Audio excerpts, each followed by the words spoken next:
On ne sait pas exactement comment une personne s'ouvre à la possession. Si le cas de Judas est représentatif, on voit qu'il a ouvert son cœur au mal, dans son cas par avidité, Jean 12,6. Il est donc possible qu'en laissant le péché s'installer dans notre cœur, nous invitions un démon à y entrer. L'expérience missionnaire montre que la possession démoniaque semble aussi souvent liée au culte d'idoles païennes ou à la possession d'objets occultes.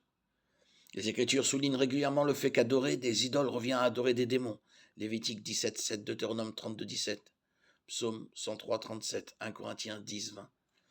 Il n'y a donc rien d'étonnant à ce que l'idolâtrie mène à la possession démoniaque.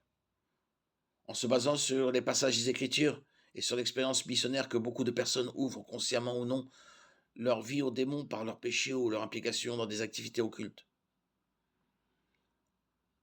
Voici quelques exemples d'activités pouvant ouvrir des portes aux démons. L'immoralité sexuelle, l'abus d'alcool ou de drogue qui altèrent la conscience, la rébellion, l'amertume et la méditation transcendantale. Et il y a un dernier point à prendre en compte. Satan et son armée ne peuvent rien faire sans la permission du Seigneur. Job 1,2. À partir de là, Satan, en pensant accomplir ses propres desseins, accomplit en fait ceux de Dieu, comme dans le cas de la trahison de Judas. Certaines personnes développent une fascination malsaine pour l'occultisme et les activités démoniaques, ce qui est imprudent et anti-biblique.